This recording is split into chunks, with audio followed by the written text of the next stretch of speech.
Welcome into the Hot Read podcast for Friday, March the 1st. I'm your host, Easton Freeze, director of published content here at BroadwaySportsMedia.com. We're also brought to you by the 440 Podcast Network. You can follow me on social media at Easton Freeze. I'm joined once again live in Indianapolis at the NFL Combine by producer JT, who you can follow on social media at JT_Ruhnke. JT, how are you? I'm good. I really did wake up this morning thinking that it was going to be February 30th. That was like because of the weird day. That's how February. Yes. A month known for all 30 of its days. Yes, but we're now in March, which Sure. is cool, I guess. Yeah. But yeah, we listened to the wide receivers today, quarterbacks as well, and running backs. Three groups where the Titans don't really need they don't need a quarterback. They could use a running back, and they desperately need sure some wide as heck receivers. need multiple receivers. Yep, that's going to be the focus of today's episode. If you couldn't have guessed already, receivers. We heard from them today. We spoke to a couple of NFL draft experts about them today. We've got two clips to show you from interviews we conducted earlier today with a couple of friends of ours here at the Combine, some folks that you know and that you trust and who have really done their homework. So stoked about that to show you what we spoke to them about, saw with them, what we learned really from them. And it's a really good couple of conversations. So we'll share that in a bit. And then we had some athletic testing this afternoon. We just got back from Lucas Oil Stadium where we saw the cornerbacks get after it with their 40-yard dash and their ensuing drills on the field. We have the tight ends testing tonight. Of course, I think that's going on as we speak, most likely. And that's really, really important. I wanted to touch on that very briefly here at the top because there really is no position in football where your athleticism, your RAS, your relative athletic score, whatever athletic metric you're using, matters more than the tight end position. It just all of the correlation is the best athletes are the best tight ends. You have to be a freak athlete to be a really good tight end in the NFL, with almost no exceptions. And so it's a very, very big deal for those guys going later today. We'll be, I'm sure, talking about those scores on tomorrow's episode a good bit. But until then, I would recommend keeping an eye on that after you're done watching this show, of course. And if you are watching with us live, we appreciate you being here. A couple of things we want to ask of you. First of all, going over to Broadway Sports Media's YouTube page, Broadway Sports Media on YouTube. Find this live stream, and in the comment section of that live stream, that is where you can be a part of today's conversation. We'd love to hear your thoughts. DP and Derek already with us. Appreciate you fellas tuning in with us live. And if you are with us live, do us a favor, hit retweet, hit subscribe, hit like, copy the link, send it to your grandma, whatever you can do to help us get as many people in the chat, as many live eyeballs on this show as humanly possible. We would really appreciate you helping us out in that way. Okay. JT, let's start with the receivers we spoke to this morning, and then we'll get into the two interview clips that we have. We can start with the two most known quantities for the Titans, that is, of course, Marvin Harrison Jr. out of the gate this morning, not showing up to his podium. An NFL representative came out and said, he's not here. He is not coming. I have no further information. He is here in Indianapolis. We got confirmation later that he was doing his medical testing. So there's that. But he just chose not to do the talking, which is very wide receiver of him. Maybe I think some folks would say that's a red flag. That means he should drop to 7. Good luck with that. But we did speak to Rome Odunze out of Washington and Malik Neighbors out of LSU, two guys that are really, really talented receivers, two of the three upper echelon in this class, and two guys that the assumption is at least one of them may very well be available for the Titans at 7. JT, what were your overarching thoughts on what we heard from those two guys today? Well, my main overarching thought is that from a person perspective and someone when you're asking some of these wide receiver questions, there really is no separation of big differences between Malik Neighbors and Rome Odunze. Both had fantastic media availabilities. I think Rome Odunze especially had a really nice media availability. And that just kind of goes to show you that these guys are the real deal, love the game of football, and are future superstars in the making, that the Titans could potentially take one of these superstars. And yeah, I was very blown away, especially by Rome Odunze today, and Malik Neighbors as well. I think he had that one comment about who's the hardest cornerback that you ever went up against? And he said, well, they had 6 of them on me every single game, so I didn't get to play against them. Not a whole lot of press man against against Malik Neighbors in college. And so, yeah, that was a pretty, that comment went pretty hard. I'm not going to lie. It's a bar. It is a bar. Was it a red flag for you at all when we heard from Ruhnke and asked whether or not he felt he could land a plane in an emergency situation? And he said something along the lines of, absolutely not. All of the people on board will be deceased. I need a little delusional confidence in my wide receiver one. I'm not sure I loved that from him, even though he's right objectively. He's definitely correct. I want him to think that he could. See, I think it's the opposite way. I respect the honesty. It's a green flag for you. I respect the honesty there. So I think being realistic in his expectations there, unlike some other wide receivers in how they usually conduct themselves. Sure. You know? That I think that's more telling than being a diva. Yeah, absolutely. We also spoke to Ricky Pearsall out of Florida, who is an interesting one for me on the consensus board. He's ranked relatively highly, definitely a day 2 prospect, but he's probably best known for his one-handed catch that went viral during his last college season last fall. He was a stand-up guy, really enjoyed his media availability, seemed like the kind of guy that you would want in your locker room. I'm struggling to think of exactly what to say about these guys, because aside from 1 or 2 noteworthy things they had to say, they don't really say much. And they're very well-trained athletes at this point in their lives. They've done a lot of media availability through college. Like this is their bread and butter. They know what they're doing, and they answered the questions appropriately and gave insightful answers. And was there anybody today that you came away from their availability just not really impressed, or felt like, judging them just based on that short amount of time, they kind of gave you the ick a little bit? Jermaine Burton is one that I think the vibes were off out of Alabama. He's a guy, I believe, we were talking to our good friend Nick Suss of the Tennessean earlier today about him. And when he said, it's a kind of a softball question to ask these wide receivers, what makes you stand out amongst the other ones? Right. And I believe his response to that was simply, it's a great quote. Yeah. I'm different. Right. I'm different than all the other ones. I think he said, everybody is always doing the same thing. Not me. Not me. Not me. You won't catch Jermaine Burton doing the same thing as everybody else ever. Won't catch him dead doing it. Yeah, that was a good, I think, a good encapsulation of what he had to say. I can understand coming away from that press conference a little bit turned off by him. He's an interesting one that you'll hear in our clip with Trevor Sikkema, head of draft content over at lead draft analyst, I believe, over at PFF, who we had a chance to sit down and speak with today. He's a really talented receiver, Burton is, but there seems to be something about him that just doesn't click for some folks. So I guess this is as good a time as any for us to go ahead and dive into that interview.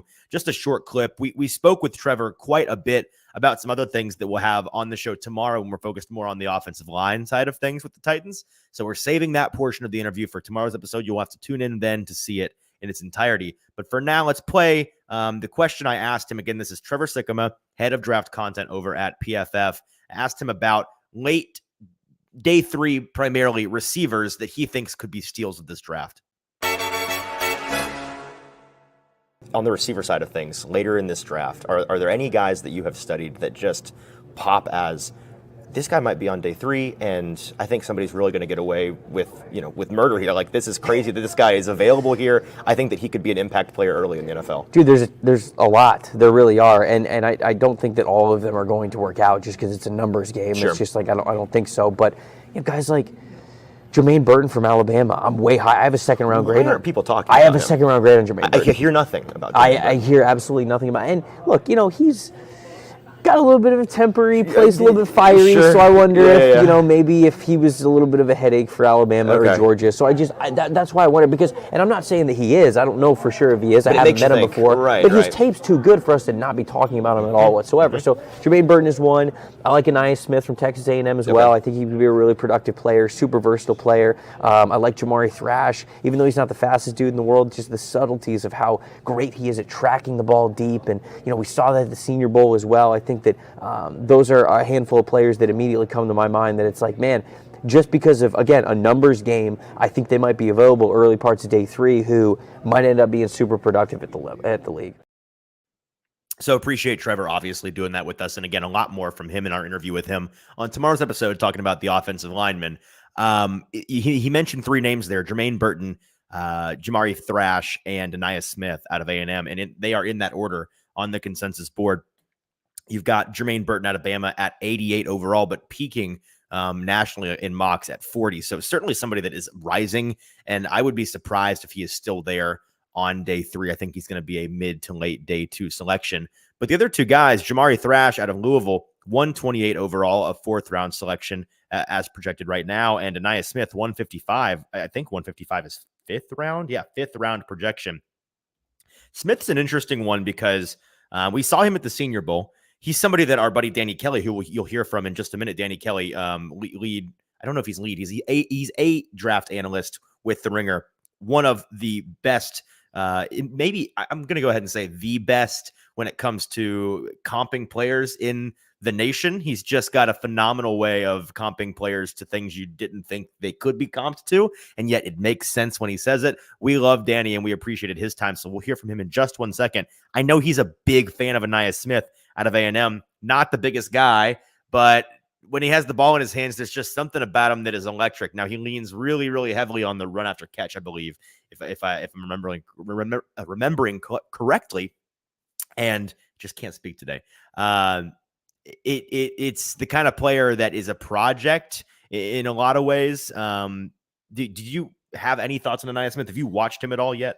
Not anything else besides the Senior Bowl, and I think he had a fine one at that. But he's a guy that I think could be there. You talk about yards after the catch and things like that. If they do end up not getting a guy like Malik Neighbors, and you still want that value later in these day 3 rounds, he could be there and could be an option if, as Brian Callahan kind of alluded to, kind of getting things that fit every different kind of mold of a receiver. You kind of want to collect them all and have as versatile of a wide receiver room as you possibly can on your team. Right. So if they went for a guy with like Rome Odunze, who is more contested catch and that big playmaking ability, but not much yards after the catch, you could possibly pair it with a day 3 pick of Aniyah Smith and have a little bit of both. Right. And he's actually thicker than I thought. 200 pounds, 5'10", though, listed on PFF. We'll get some more official numbers on him tomorrow. But he's the kind of player who, was used in a secondary or tertiary role at A&M, had 795 yards, 15 yards per reception, which is pretty good. Only 2 touchdowns on the year, though. And so he's somebody that I think could be a day 3 option for the Titans. But the odds are they're going to want to get one of these guys at the top of the draft. So let's focus back on that. And that's what a big part of our conversation was with Danny Kelly. Round 1 and round 2 options for the Titans. Obviously, in round 1, the difference between Neighbors and Rome Odunze. And then in the second round, I gave him 4 names that I think are likely to be there. Many of them, if not all of them, for the Titans, and what differentiates them, what his thoughts are on those 4 guys. Let's listen into what he had to say. Hey, we're here with Danny Kelly. We're the Cleveland Browns today here at the NFL Combine. We're talking to Danny Kelly of the Ringer NFL Draft Show now. Yep. Danny Heifetz is also here. Hi, Danny. Oh shit. We're on it.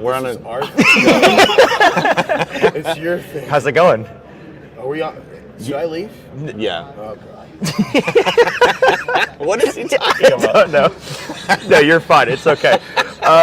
So we're talking about a lot of things, Titans-ish related, and then one thing at the end that has nothing to do with it, but I have to get your opinion. Okay. But can we start with the top 2 receivers in this class? Because after the Titans brass came and talked about how they're really wanting a playmaker, and it seems like they're very firmly in the, if our guy is there at 7, we don't care about tackle, we will go and get the guy. It's Roman and Malik. Malik Neighbors, Rome Odunze are the 2 and the 3 in this class, and you would think one of them probably there at 7. You never know, but a lot has been made about the difference between the 2 guys because they are kind of different strokes. Right. What do you make of the difference between the 2 guys, and do you prefer one over the other? I mean, yeah, it's tough because they're very different stylistically. Like Malik Neighbors is really, really explosive. Right. He has incredible yards after the catch ability. I think that's one of the biggest things about him is like get him the ball. He can make guys miss. He can like annihilate pursuit angles, just run past people, touchdown from any place on the field kind of guy. And you know, he moves around the formation. I think lined up in the slot around 50% of the time, 50 to 60% of the time. So he's like kind of all over the formation. I would say the one thing that is kind of like a question mark on his profile is that he, in that offense, didn't have to like beat press all the time. He's kind of given like free releases. A part of that is because he's so fast, like teams are just not going to get up in his face and press him. But that's kind of like the one question mark. But yeah, what did he say today? Where it's like I faced 6 DBs a game. I don't know which one of them are good. Yeah, right. And so like his speed is the big thing. He's just incredibly explosive player.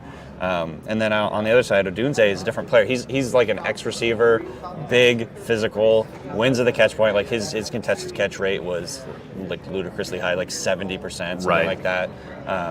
Does that concern you when you see a number like that, like a sustainability element of it? Sometimes it does. I think that's one of those stats where it is a little bit of an alarm bell will go off, and then you kind of have to dig into it a little bit more and see if it's a big deal. I think the reason it's a red flag is because sometimes that will mean, or that sometimes that implies you can't separate, right? Like you have so many contested catch targets because you're not getting open. Right. And your quarterback is just throwing it up and hoping you come down with it.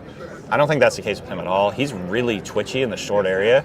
You know, he can separate, he can run routes, he can get open. He has really a good ability to separate late in his routes too. That's like one of the biggest things when you get to the NFL. It's like you're never really quote unquote open in the NFL. So yeah, he has that. I would say he is much more of a traditional X receiver where, you know, he's going to be the big time red zone weapon. He's going to be the big time throw it to him, get open on third down and get a first down type of guy. Right. You know, kind of like in the DeAndre Hopkins mold. I think like that archetype of receiver. And so, yeah, I mean, they're different styles, and it just kind of depends on what you're looking for. Maybe the Titans want a guy more like Neighbors because they have Hopkins right now. Of course, he's not going to be around forever, but and then on the other hand, maybe they don't want Neighbors because that's a little bit what like kind of redundancy Burks is like, you know, like long term, like a explosive guy that'll take the top off a defense, not necessarily super nuanced as a route runner yet. So I don't know. It's going to be interesting. I think, you know, if I'm leaning one way or the other, I'd probably go Neighbors just slightly. Right. But again, I think, you know, there's so many variables here. Like, is Will Levis the long term? You don't necessarily need to get a guy that like matches up with Levis because we don't know for sure if he's going to be around forever. Well, at this point, just talent would be like of any kind would be nice, right? Exactly. Do you see them both as guys worthy of a top 10 selection, or yeah, I think so for sure. I mean, right now I think Odunze at 6, and so and he's my third receiver. Right. So like these guys, this is a really good receiver class, especially at the very top. You know, I think all three of these guys have potential to be superstar type players in the NFL, like over 1,000 yards. The Jamar Chases of the world type players, where you're getting a true number 1 receiver on your team. And so, yeah, absolutely, top 10 pick. I think the other thing is there's not a lot of defensive players that are like quote unquote top 10, you know, type talent. It's going to be receivers, tackles, and quarterbacks, and kind of how those stack up will kind of tell you. But I do think, you said it earlier, I think there's a pretty strong chance that Odunze or Neighbors is there at number 7. So that's going to be really interesting to see how that all plays out. Philosophically, like it seems the consensus is you have these top 3 receivers. There's a pretty significant drop off before the next kind of group of guys. With the tackle class, it's a really deep one, and you've got the top guys in Joe Alt and Olafashanu, but with where the Titans are at, like, would you approach it from a let's get playmakers in here and do this thing, we'll figure out the offensive line as we go? You know, the kind of lazy comments like, oh, you know, Brian Callahan coming from the Bengals where they did the whole thing with Jamar Chase. You remember the meme? Yeah, exactly. No, it's already making its rounds. It's happening. So does that bother you at all in the context of this class in particular, where maybe they feel they need one of those top 3 receivers and can get away with a early second round tackle? Man, it's so tough. I think like the cop-out answer is like, if you get a really good player at that spot, it doesn't matter. It doesn't matter. Both are good. Yeah. I think maybe it was Callahan said this week that he prefers like the receiver. He alluded pretty to much said it explicitly. Yeah, when all things are equal is what he said. Right. Which it's like, do they see it as equal? Yeah, is the question. again, if both of them are going to be star players, this is like the Penei Sewell versus Jamar Chase. Which they would have been fine either way because they both turned into great players. What is going to be a bigger impact? I tend to lean, I don't know, it's so tough. I probably go back and forth every day about this, but I tend to lean that a receiver is going to help your quarterback.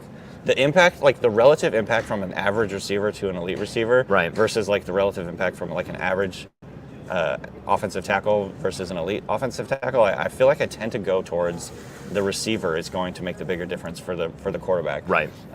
It feels like there's kind of a threshold where it's like the passing game protection-wise has to be a bare minimum of whatever this intangible thing is for it to work. And if you can get there, then having that weapon, exactly. Because Jamar comes in and their pass protection is very bad. The Titans are playing them in the divisional round of the playoffs and sacks Joe Burrow 9 times, but they still win the game because Jamar Chase makes an incredible fourth quarter catch and they get into field goal range and win the game. So it's kind of that microcosm right there. Yeah, exactly. That's kind of, and it's like, the special receivers in the NFL are the types of guys, they're scoring touchdowns. They are really, really affecting and impacting the game. Right.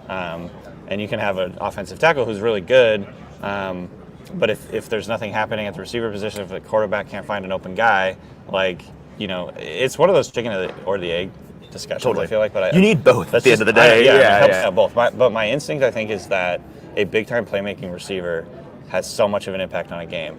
And in the best offenses in the NFL, you see are guys or teams that have like two really good receivers. You know what I mean? Yeah. And it helps the quarterback so much. The quarterback's job is so hard. And if you have guys that can take some pressure off of him and get open and make plays after the catch, like Jamar Chase will take a little slant route or take a little out route and just score a touchdown. Yeah. And so, those are the types of guys I think that can really, really impact the game and change the total complexion of an offense where tackles are more sort of like a very important cog in the machine kind of deal. I don't know. And that could be like total BS, but that's just kind of like my instinct on No, it. I get where you're coming from. You mentioned impacting the game. Do you see both of these guys as they'll probably impact whichever offense they're put into immediately? Is there one guy that stands out in that regard? That's a good question. I would say Rome is probably more polished. Okay. Just as a route runner, just more a traditional player. Right. He's a traditional X. He's big, strong, can run routes. He's really good at the catch point. I'd say Neighbors to me is he's more in the Jamar Chase mold where it's he's so explosive, guys just can't keep up with him. Right. But I don't think he's necessarily super polished as a route runner. There's still question marks again, like I said, of getting off the line when they're pressing him and all those types of questions. Where do you want to line him up ideally type of deal? Is he the type of guy that that is going to get open and get a first down whenever you need it? Yeah. So I'd say that's just a very small distinction between the two. Odunze, on the other hand, is not very good after the catch. Right. He's not going to be that guy who's going to catch a pass and score a 60-yard touchdown by making 5 guys miss and whatever. But he's going to be so clutch in those high leverage situations that it's just those are the two types of playmakers that you're dealing with. So what you want more, I don't know. I mean, I'm guessing Callahan coming from the Bengals and having that Jamar Chase type impact is probably going to lean Neighbors, but we'll see how that all goes. Right. They may very well just go tackle and this all is null and void. And that would be fine. If they do that, there are some guys in the early second round that I want to run 4 names by you and just give me your thoughts on these guys. Tell that person to leave you alone. Keon Coleman, Troy Franklin, and then both of the Texas boys, A.D. Mitchell and Xavier Worthy. Yeah. Are there, of those 4, is there a guy that really stands out to you in a negative or a positive way? No, in terms of negative, I like all those guys. I would say Worthy worries me just a little bit because he is so small. Right. But I mean, I'm not down on him necessarily. I just think he's a really good player. He kind of reminds me of Zay Flowers. Okay. So he's that type of player again, who's going to get a lot of yards after the catch. I think he was one of the better yards after the catch creators in college football last year in terms of just throwing a little screen. He's going to make a couple guys miss and get you positive yardage. On the other hand, he's like Zay Flowers in some ways because he's a little all over the place, not necessarily super refined and nuanced as a route runner, So that was kind of my comp for him. I think see some similarities there, and he could go out and have a Zay Flowers type year. It wouldn't surprise me at all, and that's like awesome. Yeah. But again, it's kind of what you're looking for. And then who are the other guys you mentioned? Troy Franklin. Troy Franklin, who I'm very curious what your opinion on him is, because he seems to be a very polarizing guy. I know the whole hands thing is. So I was just having this discussion with my buddy the other day, and it's like hands. The ability to catch the ball, or just like the stats around drops, can be like one of the biggest things that lies. Like stats lie. That's what I wanted to ask. Is that a first order term? Maybe not. It's not sticky year over year in a lot of cases. So there are some guys who just can't catch. Sure. And that's that. Yeah. But I don't necessarily think that's the case with Franklin, because if you go back to 2022, I want to say his drop rate was like 3.2%, which is like elite. That's really good. Yeah. And then this year it was like 10%. And so you get kind of the ick when you're watching it. It's like, man, he could have made a huge play here. He just dropped it. Yeah. Or like, he kind of like alligator armed this play. It just was like, it kind of like, I think it affects your evaluation more than it probably should. Well, that's my question is like, if he had a 5% drop, like a very average drop rate, Say and everything 7, about him was exactly the same, how would he be viewed differently? Probably a lot higher, honestly. And I really like him for that case. And by the way, all of his other statistical stuff is like really, really good. Like his target rate, his yards per team pass attempt, all the stuff like you look at from like a dynasty fantasy football like point of view. Like he's really good, really strong. But again, the question is, number one, are the drops a big deal? Is that going to be something that carries over to the NFL? Is it something that we should even care about? Probably not, honestly. And then the other question is just like, he has kind of an interesting frame. He's like 6'3", 175 or 180, something like that. Beanpole. Yeah, he's very skinny.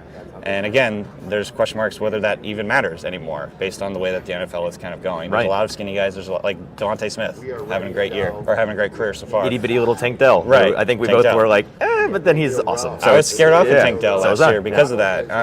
And I think we're starting to see maybe it doesn't matter quite as much as you think it does. And so I wouldn't say I'm like super high on him. I think he's probably going to end up being like a high second rounder. Right. But I think he's going to be a really good pro. I'm excited about what happens like with him, where he lands, because I think he has that big play potential. He's really, really quick actually in the short area. I cut a couple of clips of him recently where he like catches the ball, turns around, and like makes a couple guys miss. And you don't typically see that from like a tall, lanky guy. Yeah. And so he's got really good short area quickness and athleticism from that point of view too. So he's another guy that I like. And then I'm a big A.D. Mitchell guy. I think I originally had him in my top 32 when I first put the guide out, and then I've soured on him just like a slight amount, just because his analytical profile is pretty terrible. Right. In terms of his stats, isn't he one of the guys that only had like less than 300-yard games in college or something? That could be the case, but like his yards per route run is like really low. Relatively like way lower than you want it to be. He was the second most productive receiver. Like Xavier Worthy outproduced him. Right. In Texas, he wasn't super productive at Georgia. There's some big game player. I know. So it's hard because there's some pretty massive red flags from his analytical point of view. Right. But I mean, when I watch him, I'm like, this guy reminds me of CeeDee Lamb. Exactly. Like, exactly. Like, where do you kind of square that? I think probably going to be a second round pick. But I really like him. I'm just a little bit nervous about that background. Yeah. And then the last guy's Keon Coleman, who, if we talked about him Same deal. in September, October, we'd have been like first round top pick. 10. Right. He was like the ish, and then now everyone seems to be like old news, fell apart. Right. There's certainly like on tape, there's some concentration things, definitely. There's some like just taking plays off a little bit, where you'd imagine in the right fit in the NFL, it's gonna that would get ironed out. Right. You would hope. Right. But the top is just so. The ceiling is so high. I think on y'all's show a couple of weeks ago, you guys were talking about these receivers, and I think it was Ben Solak who said, if you told me the best rookie receiving season from any of these guys, if it wasn't Marvin Harrison Jr., he would guess it's Keon Coleman. Right. I mean, the pure just explosiveness, like in the short area. I don't know if he's necessarily like got the most long speed, but I think he's pretty explosive in the short area, especially for how big he is. He's a basketball player, like a big time basketball player. You can kind of see that in his game. The way he gets open, the way he uses his body to like fend people off at the catch point. Like he has incredible hands. The most like ludicrous catch you've ever seen, of course, on tape. Yeah. The famous one that everyone shares, but I mean, it kind of just shows you like his skill set. He's pretty good after the catch in terms of like he can make guys miss. He can jump over guys. There's a famous one of where he jumped over a guy on the sideline. I think the numbers don't necessarily paint that as like he's really good after the catch, but I think he has it in his bag. Yeah.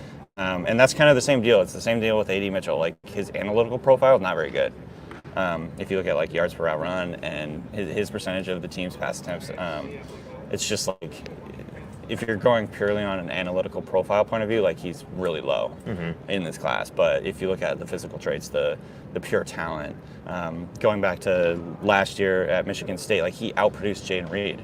And so I'm like, you know, sometimes like you have to look past the analytical profile. I know some people will just go right by the profile and trust that because our eyes lie to us. Sure. But I don't know, man. With him, it's really hard to ignore kind of like what you see on tape and the explosiveness and the size. And again, it's probably going to matter where he lands, I think, depending on how quickly he'll kind of like hit the ground running. But he's another guy that I'm a little cautious about him, but like he's super exciting. Sure. Yeah. Okay, enough about the receivers. Okay. All right, thank you to Danny Kelly. I know that was long, but I think it was a ton of really fantastic information on 6 guys the Titans may very well be selecting as future.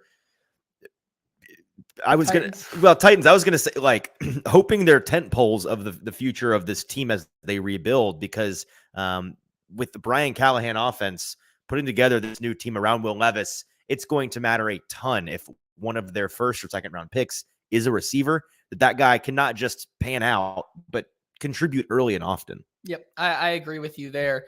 A lot of good insight there, especially about guys who could realistically be around that 38 mark. I think Troy Franklin is a fascinating one that I've now put more on my board that could be there for 38. And then what to do with the Texas receivers, because I think both of them they have their upside, right? But there seems to be certain limitations on their game. Neither is perfect. They're very flaws interesting with both. to see how they would fit into this kind of system that Tennessee is trying to build. Speaking of receivers that are on the same team as other guys in this draft class, as we look forward to tomorrow's testing and some really telling performances on the field at Lucas Oil Stadium from the receivers, the running backs, and the quarterbacks, a lot's going to be made about some of these guys' numbers, and we're expecting a number of them to really, really show out. 2 guys that I'm really curious about, and I think we talked about this on the show yesterday. Yeah, with the Texas defensive tackles, where when you've got 2 guys at the same position in the same class, I think often the second guy gets undervalued just naturally. All 3 of Washington's top receivers are in this class. I think there were 4 of them, and 1 is staying, and 3 of them have come out right. So maybe I'm wrong. Maybe 3. It's 3 of the 4. I can't remember if the 4th one was the worst or not. I'm not a Washington football guy, obviously. But I know enough about these 3 and watched enough of them on tape, and I've heard folks talk enough about them to know that Jalen Polk and Jalen McMillan out of Washington, neither are a slouch. Both are projected to go within the top first 100 picks, top and first 100 picks. Isn't that crazy? In the 2024 draft, Jalen Polk, 53 overall on the consensus board. Jalen McMillan, 96 overall on the consensus board. Both guys, my favorite session to watch at the Combine is the receivers, and not just their 40s and their testing, but watching them move. That was the session last year where I felt most tuned in, most plugged into what we were watching. And there is that element of, I think we talked about this on the Combine preview show last Friday. There is an element of an eye test of just seeing how a guy moves differently. Somebody that really stands out to you in both a negative and or a positive way out there on the field when they are amongst their peers, all in a controlled environment. Certain guys just look different, and you can tell it's not hard. There's something about that guy that is going to work. There's something about him that elevates him above the rest in whatever category. I'm stoked to see who stands out to me in that way. And they do a good job of breaking up the groups. It's not all the receivers at once. And so we get to see them we get a chance to really pay attention to all of them tomorrow. Yeah. And I think adding 2 more names to that, you look at guys like Ladd McConkey, there you go. Another white boy. Yeah. Ladd McConkey and then Malachi Corley are Sure. 2 guys who are very interesting because of their fluidity and their movement and route running ability. Yep. Very interested to see what they do and how their performance tomorrow kind of impacts where they're going right now. And then one more I'll put out there, Roman Wilson, who I'm certainly not as high on him as some You're others. a hater, bro. I guess I am. But Roman Wilson is another guy who continues to rise up boards and is now getting some of that second round buzz to him. So I'm interested to see if he can continue to build on what he did at the Senior Bowl. Roman's teammate Cornelius Johnson, who was the 2 in that Michigan offense this past year, is somebody I'm going to have my eye on. I don't know what I'm expecting from him. I just know that some folks that I trust who have gotten to him so far in the process, I certainly have not watched him yet. He's 270 overall on the consensus board. They have good things to say about him. Think he could be a day 3 option that is a nice sleeper choice. The last guy I want to mention is somebody that I think really stands to help himself out from a narrative standpoint tomorrow. Making sure I can find it because I want some information. There we go. Tez Walker out of North Carolina. Tez is a guy that we saw at the Senior Bowl.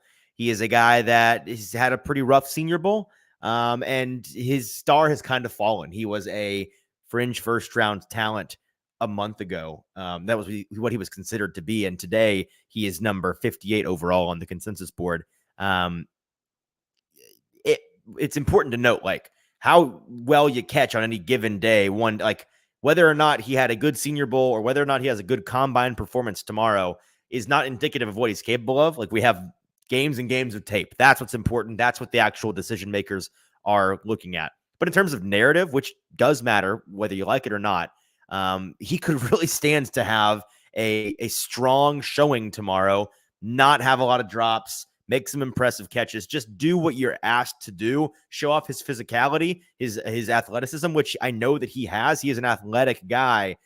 He could help himself out and kind of stop taking on water a little bit from the past month, I think. Yeah, I agree with you there. Okay, let's talk about some DBs who we saw testing today. We just got back from that, and a number of them really, really impressed us, JT. A couple of them came in a little bit disappointing. Let's talk about a guy that I know you and I have both had our eye on for a month now since the Senior Bowl. We saw him there. Brother of Bo Melton, wide receiver for the Green Bay Packers, who was drafted just last year, 2 years ago? 1 or 2 years ago. Within the past 2 years. He was a very good athlete and a sneaky pick. His brother's a very good athlete and it's a sneaky pick. Max Melton, I think the secret is out on him. He had a phenomenal day. From a testing standpoint, his RS unofficial comes in at 9.65 out of 10. His size, not the greatest in the world, 5'11", flat, 187 pounds. But man, the guy can move. An elite explosion athlete, an elite speed athlete. Ran a 4.39 unofficial 40-yard dash, which is moving. I think he's gotten himself into the day 2 discussion. I will be surprised if he is there as a day 3 option. And if he is, I can go ahead and tell you he'll be at the top of my board. Yeah, I agree with you there. I think the Max Melton hive is rising right now, yes. And it's a darn shame that the Titans don't have a I wish Stoney pick. was in here because I know he's a Max Melton guy. But yeah, you couldn't. Truer words have never been spoken. That it is a shame the Titans didn't have a 3rd round pick because he is a guy that I think is going to be in that conversation. Quinyon Mitchell's another guy. Just let's get these Senior Bowl guys out of the way. We talked about him as potentially cornerback 1 coming out of the Senior Bowl. I think I'm there. He's just got it all. And when you see him, he went to Toledo, Quinyon Mitchell did. He was talked about as a fringe first-round pick at the beginning of February. And then it became, oh, yeah, he's going to be a first-rounder. And then it became, he's going to be a top 20 player. And then it became, he might be a top 15 draft pick. And I'm to the point where he may very well be the first cornerback off the board in the top 15. He just does everything so well. He's so sound. He's so athletic. When you see him again, playing at Toledo, didn't always face the best competition. So it's kind of hard from a tape perspective to know exactly what you're getting with him. But at the Senior Bowl, amongst his peers, guys that are much more his equal in that way, held his own and stood out amongst the crowd. And then today out there with those guys, the way he moves, that eye test element, he's just got it. Yep. It's fascinating case study here. I don't think we've ever seen a player just raise their draft stock and rise up as Quinyon Mitchell as quickly. I mean, it's pretty incredible to see that he was a fringe guy and now could be the top cornerback, considering that it has to be just a notoriety thing. The Toledo element, because he didn't become, again, he did not become much better at football in the last month. Yeah, it's not like it's just because of that. If you look at the tape, it's also very, very impressive. Yeah. A couple other guys that were really impressive. How about a Nate Wiggins, cornerback out of Clemson, who had a bit of a scare today with a groin issue after he ran the fastest 40 time we've seen so far. Maybe there's one that happened right now that we missed, but the tight ends. Well, yeah, good point. No, if the tight end beat this number, I need to know who they are so I can make them the first pick. How about Nate Wiggins running a 4.29? Just making sure I got that right. 4.29. I didn't know if it was an 8 or a 9. I don't want to short him 100th of a second because the guy was flying. Now he said that he hurt his groin. I think he just pulled a groin on that run. He only ran once, so he could even beat that again if he were to run it again. Unfortunately, he didn't get to today. He has a 9.42 unofficial RAS score so far. Quite tall, 6'1", only 173 pounds though, and so he's somebody that is a 1%er on the weight side of things. A 98% speed though. He's Ka-Chow. He's Lightning McQueen. He's just speed. He's got long, lanky levers, big, long strides. He doesn't look like he's running that fast when he's running. Like fast, but not that fast because he's just taking 6-yard steps at a time. It's really impressive to watch. Yeah, I agree with you. It's not one. I mean, if the Titans were to trade back and take a guy like him, I think I could see Denard Wilson, really being able to use that speed and kind of maybe bulk him up a little bit and kind of focus on his physicality in his play. But yeah, Nate Wiggins is in that discussion. I don't think he's the number one prospect though, but the speed is undoubted. Yeah, no, I'd imagine he's a pretty sure thing to be a first round pick. I mean, where is he on the consensus board? It's 15. 15. Yeah. Okay. So he's probably going to be off the board in that first round. Andrew Phillips, a guy that was a Senior Bowl standout who I know you're pretty fond of, an 8.89 unofficial RAS. Very, very solid from him. Great explosive grades, a 42 vertical, 11-foot broad, had perfectly fine 40-yard dash time. He's just not the biggest guy in the world, only 5'10 and a half, 190 pounds, but he makes up for what he lacks in size with sound technique, as we talked about yesterday. So he's somebody to keep an eye on as a potential day 3 option for the Titans. And then Cam Hart. We want to talk about Cam Hart a little bit. He's somebody that I think people are really catching on to in the same way that you got a Jarvis Brownlee rising up the boards. You got a Max Melton rising up the boards. Cam Hart is catching a lot of attention because I think primarily of his size. He is somebody that is projected to be a late day 2, early day 3 available player. And yet he is 6'3", 202 pounds. Big guy who is explosive despite his size, has an elite explosive grade according to RAS, and a good composite speed grade, a 4.5 flat 40-yard dash, perfectly reasonable. That's somebody that you could really use, and I think it's just an element of rawness with him, where he needs to be molded by a talented secondaries coach who better than Denard Wilson, who has had the number 1 secondary in the NFL the past 2 seasons with 2 different teams. And it's good to note as well that Cam Hart talked a lot about his relationship with Kyle Hamilton, another guy that Denard Wilson has worked with, and that's turned out pretty good. So I'm sure if he were to go to the Titans, Kyle Hamilton, that connection, I think that would help as well. Yeah, absolutely.